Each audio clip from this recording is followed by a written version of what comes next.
बिस्मिल्लाहिर्रहमानिर्रहीम। अल्लाह के नाम से शुरू जो बड़ा मेहरबान निहायत रहम वाला। प्यारे दोस्तों, कभी आपके जहन में ये सवाल आया कि जब इंसान को मिट्टी से बनाया गया, फरिश्तों को नूर से और जिन्नों को आग से, तो ये जानवर यानी कि कुत्ते, बिल्ली, मछलियाँ और बाकी की तमाम मखलूक़ात को अल्लाह रब्बुल इज़्ज़त ने किन चीज़ों से बनाया? प्यारे दोस्तों, कहा जाता है कि अगर एक बिल्ली खुद चलकर आपके पास चली आए तो इस बात का मतलब यह है कि अल्लाह रब्बुल इज़्ज़त की तरफ से आपको 3 इशारे मिलते हैं जिन्हें समझने की ताकत वही शख्स रखता है जो अल्लाह रब्बुल इज़्ज़त की ज़ात के ज़्यादा करीब होता है। प्यारे दोस्तों, यूँ तो अल्लाह रब्बुल इज़्ज़त का इस दुनिया को तख्लीक करने का मकसद इंसानों की समझ से बालातर नहीं, क्योंकि अल्लाह रब्बुल इज़्ज़त ने इंसान को सोचने और समझने की सलाहियत से नवाजा है। और अल्लाह रब्बुल इज़्ज़त ने कुरान करीम में भी कई मकामात पर इंसानों को गौर व फिक्र करने की दावत दी। अल्लाह रब्बुल इज़्ज़त ने ये दुनिया अपने प्यारे हबीब लबीब सल्लल्लाहु अलैहि वसल्लम की शान व शौकत और फिर अपने महबूब नबी सल्लल्लाहु अलैहि वसल्लम के ज़रिए से अपनी रबूबियत को ज़ाहिर करने के मकसद से तख्लीक की। और फिर इस दुनिया में अल्लाह रब्बुल इज़्ज़त ने कई अक़साम की मखलूक़ात को पैदा फरमाया। प्यारे दोस्तों, इन तमाम मखलूक़ात में जानवर, परिंदे, दरिंदे, अलगर्ज़ हर किस्म की मखलूक़ात जिनका मुशाहिदा हज़रत इंसान करता रहता है, इन तमाम मखलूक़ात को पैदा फरमाया। और इन तमाम अक़साम के जानवरों में एक किस्म बिल्ली की भी है। बिल्लियों की चंद हरकत ऐसी होती हैं जो इंसानों की समझ से बालातर होती हैं, लेकिन वो हरकत इंसानों को हैरान ज़रूर कर देती हैं। और ये एक बिल्ली ही थी जिसके कत्ल होने पर कदीम रूम और कदीम मिस्र के दरमियान एक जंग हुई थी। प्यारे दोस्तों, आज के इस वीडियो में हम आपको ऐसी नायाब मालूमात देने वाले हैं जो आप दोस्तों में बहुत कम लोग ही जानते होंगे। जैसा कि एक बिल्ली की ज़िंदगी का पहला साल एक इंसान की ज़िंदगी के 15 सालों के बराबर होता है, और बिल्ली की ज़िंदगी का दूसरा साल एक इंसान की ज़िंदगी के 25 सालों के बराबर होता है। प्यारे दोस्तों, बिल्ली एक ऐसा जानवर है जो अपने कानों को 180 डिग्री पर मोड़ने की सलाहियत रखता है, और बिल्ली अपने दिन का 70% हिस्सा सोकर गुजारती है, और दिन के 15% हिस्से को ये खुद को चाटने और संभालने में गुजार देती है। प्यारे दोस्तों, ये बात तो आप सब जानते ही होंगे कि बिल्ली के फुजला में कई किस्म की ख़तरनाक बीमारियां मौजूद होती हैं, लेकिन हैरान करने वाली बात यह है कि दुनिया का एक मशहूर तरीन काफ़ी ब्रांड अपनी प्रोडक्ट में यही फुजला इस्तेमाल करता है। और कदीम मिस्र में अगर किसी के घर में बिल्ली मर जाती तो उस घर के तमाम अफराद अपनी अपनी एक आबरू मुंडवा देते। प्यारे दोस्तों, एक बिल्ली में कई हैरानकुन खुसूसियात और भी पाई जाती हैं, लेकिन हमारी आज की इस वीडियो का मकसद उस वजह को तलाश करना है कि जिस वजह से बिल्लियों के मुताल्लिक एक सवाल अक्सर तौर पर किया जाता है। वो ये कि ईद उल अज़हा के दिन बिल्लियाँ कहाँ गायब हो जाती हैं,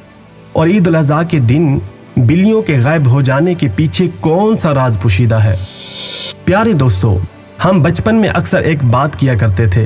कि बिल्लियाँ भी हज पर जाती हैं, लेकिन हमारे बड़े बुजुर्ग इस बारे में मुख्तलिफ राय रखते हैं।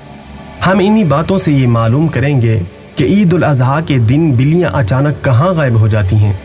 इस हवाले से कई सवालात और फिर इनके कई जवाबात सामने आ चुके हैं कि आखिरकार बिल्लियाँ उस दिन जाती कहाँ हैं, और इनमें से इस हवाले से जुड़े कई सारे अफसाने भी हैं। कई रिवायात में बिल्लियों के गायब होने के पीछे कई अहम वजूहात बयान की गई हैं, और इन वजूहात में सबसे अहम वजह यह बताई जाती है कि बिल्लियाँ उस दिन सबसे गंदी जगहों पर चली जाती हैं जहाँ उन्हें बहुत सारा गोश्त पड़ा हुआ मिलता है, जो कि ईद के रोज़ कुर्बानी कर लेने के बाद उस कुर्बानी वाले जानवर की बाकियात की सूरत में मिल जाता है, जिन्हें लोग गंद के तौर पर फेंक देते हैं। इस्लामी तालीमात में ईद उल अज़हा के दिन सुबह के वक्त बिल्लियों के गायब हो जाने की कई वजूहात बयान की गई हैं।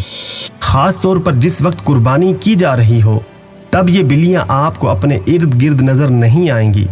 जिसकी वजह से कई लोगों के जहनों में यही सवाल जन्म लेता है कि आखिर ऐसा क्यों होता है और ये बिल्लियाँ अचानक कहाँ चली जाती हैं। इस वजह को कई कुतुब में इस तरह बयान किया गया है کہ بلیاں اس دن ان جگہوں پر جاتی ہیں جہاں جانوروں کا گوشت، چربی، کھال اور دیگر باقیات کو پھینکا جاتا ہے۔ یہ وہ ایک واحد وجہ ہے جسے کئی کتابوں میں نقل کیا گیا ہے، لیکن اس کی ایک اور وجہ بھی بیان کی جاتی ہے، وہ یہ کہ ایک بلی خون دیکھ کر ڈر جاتی ہے، اور عید الاضحیٰ کے دن جانوروں کا خون ہر طرف پھیلا ہوا ہوتا ہے، جس کی وجہ سے بلیاں خوف زدہ ہو کر اس جگہ سے بھاگ جانے پر مجبور ہو جاتی ہیں۔ کئی لوگ یہ بھی کہتے ہیں کہ عید الاضحیٰ کے دن بلیوں کے غائب ہونے کی اصل وجہ کے پیچھے وہ زبردست حکمت ہے جس کا علم صرف اور صرف اللہ رب العزت کی ذات اقدس کو ہے۔ پیارے دوستو، اس بارے میں کئی وضاحتیں موجود ہیں جن کے بارے میں ہم نے آپ کو بتایا کہ بلیاں عید الاضحیٰ کے دن کہاں اور کیوں غائب ہو جاتی ہیں، جو کہ واقعی ایک حیران کن بات ہے اور جس کی طرف ہماری کبھی توجہ ہی نہیں گئی۔ لیکن اس بارے میں ایک وضاحت ایسی بھی ہے کہ جس کے بارے میں سوچا جا سکتا ہے، وہ یہ کہ عید الاضحیٰ کے دن قربانی کرتے وقت فرشتے حاضر ہوتے ہیں، اور ان فرشتوں کو دیکھ کر بلیاں ان سے ڈر جاتی ہیں اور پھر اس ڈر کی وجہ سے وہاں سے بھاگ جاتی ہیں۔ پیارے دوستو، قرآن و حدیث میں عید الاضحیٰ کے دن بلیوں کے غائب ہونے کے متعلق کوئی بھی وجہ بیان نہیں کی گئی۔ اس وجہ سے عید الاضحیٰ کے دن بلیوں کے غائب ہو جانے کو ہم اسلام سے نہیں جوڑ سکتے،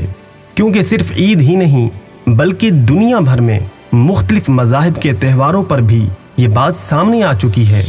پیارے دوستو، اور کئی لوگ یہ بھی کہتے ہیں کہ بلیاں اس دن کہیں بھی نہیں جاتی، بلکہ انہوں نے خود اپنی آنکھوں سے بلیوں کو ان تہواروں کے دن دیکھا ہے۔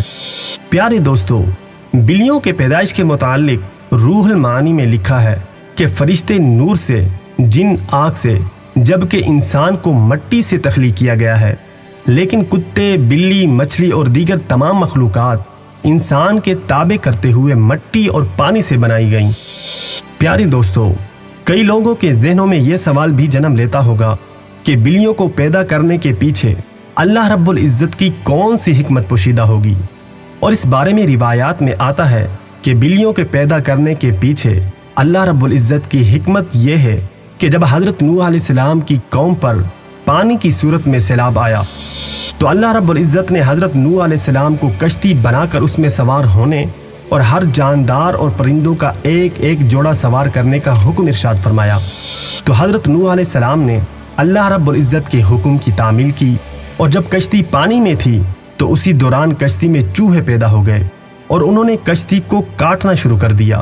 جس کی وجہ سے کشتی میں پانی کے داخل ہونے کا خدشہ پیدا ہو گیا۔ تو تب حضرت نوح علیہ السلام نے اللہ رب العزت کی بارگاہ میں دعا کی کہ یا رب العالمین، ہمیں ان چوہوں سے نجات عطا فرما۔ تو اللہ رب العزت نے حضرت جبرائیل علیہ السلام کو پیغام دے کر بھیجا کہ اے نوح، کشتی میں موجود شیر کی پیٹھ پر ہاتھ پھیریں۔ جب حضرت نوح علیہ السلام نے کشتی میں موجود شیر کی پیٹھ پر ہاتھ پھیرا تو شیر کو ایک زوردار چھینک آئی، تو اس کے دونوں نتنوں سے بلیوں کا ایک جوڑا یعنی نر اور مادہ نکل کر گر پڑے، جنہوں نے کشتی میں موجود سارے چوہوں کا صفایا کر دیا۔ تاہم یہ بات بھی غور طلب ہے کہ تمام چوہوں کا صفایا ہو جانے کے بعد چوہوں کی نسل دنیا میں باقی کیسے رہی؟ تو یہ بات بھی ممکن ہے کہ سیلاب کے بعد بذریعہ چھینک بلیوں کے نتنوں سے ان چوہوں کو باہر نکلوا لیا گیا ہو۔ بہرحال یہ بات اللہ رب العزت کی ذات بہتر جاننے والی ہے۔ پیارے دوستو، عید الاضحیٰ کے دن بلیاں کہاں چلی جاتی ہیں، اس بارے میں آپ کی کیا رائے ہے؟ کمنٹس کر کے ضرور بتائیں، اور اگر یہ ویڈیو آپ کو اچھی لگی ہے تو اپنے دوستوں کے ساتھ بھی ضرور شیئر کریں، اور اپنا اور اپنے گھر والوں کا اچھے سے خیال رکھیں، اور اپنی زندگی کو دین اسلام کی تعلیمات کے مطابق گزاریں تاکہ ہم دنیا اور آخرت میں سرخرو ہو سکیں۔ آمین ثم آمین۔ السلام علیکم ورحمۃ اللہ وبرکاتہ۔